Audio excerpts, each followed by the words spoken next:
Hello friends, তোমরা সব কেমন আছো? আশা করছি তোমরা সবাই খুব ভালো আছো, সুস্থ আছো। ফ্রেন্ডস, আমিও ভালো আছি, সুস্থ আছি। কালকে তো প্রবল বৃষ্টি হয়েছে, এত বৃষ্টি হচ্ছে কি বলবো। আর সকালবেলা তেমন ঝড়।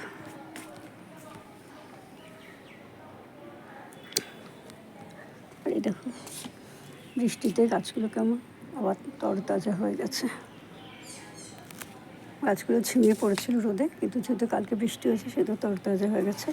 আমি আর আজকে জল ফল কিছুই দিইনি, শুধু কতগুলো সবজির খোসা তুলে এখানে রেখেছি, আর কিছু ঘাস তুলেছি বাগান থেকে, তুলে এখানে রেখে, তাও সেরকম বেশি কিছু না, অল্প কিছু তুলেছি।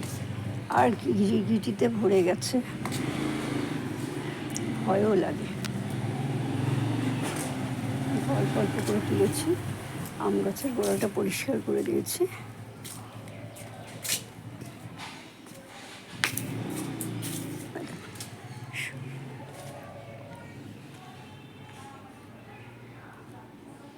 শুধু এই একটা আমি রয়েছে কাল সকালে ঝড়ে, আর একটা জাম হয়েছিল, দুটো ছিল না, তার মধ্যে একটা পড়ে গেছে, আর এই একটাই রয়েছে।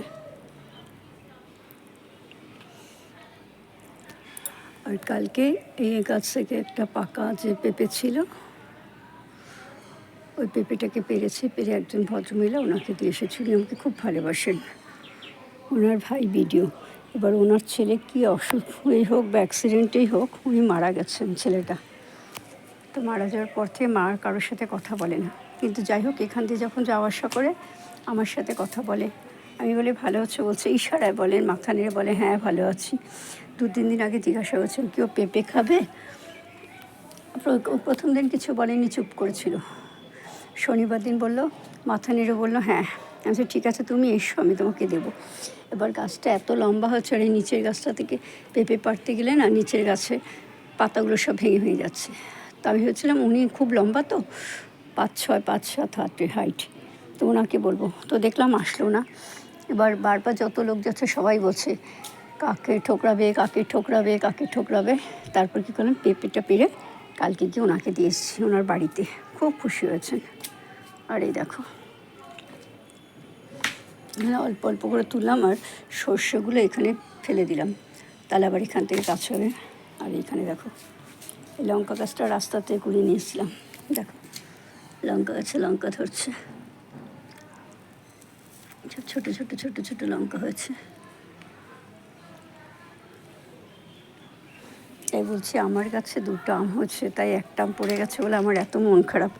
আর যাদের গাছ ভর্তি আম সব ঝরে পড়ে গেছে, তাদের কি অবস্থা ভাবো তো।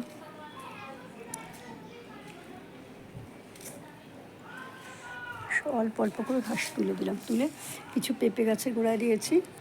পেঁপে গাছের ওই জায়গাটা মাটি ধসে পড়ে, তো ওই জায়গাটা উঁচু আছে, সেই জন্য ওইখানে কিছু দিয়েছি। আর কিছুটা তুললে ওই দেখো ওইখানে রেখেছি। এইরকমভাবে ঘাস তুলেছিলাম, আর ঘাসের সাথে সমস্ত কাটোয়াটার বীজগুলো ছিল, সেই বীজ সমেত ঘাসগুলো তুলে এইখানে ফেলে দিয়েছিলাম সার করবো বলে। তো এখানে দেখলাম যে দেখো একটা আলু গাছও হয়েছে, ওর কতগুলো কাটোয়ার শাক হয়েছে। তো ভাবলাম এবার ভালো হলে এবার এখান থেকে কাটোয়ার শাক তুলে নেব। তুলে নেওয়া খাওয়ার পরে এই মাটিগুলো আমার কাজে লাগবে আবার গাছে বেড বানাতে।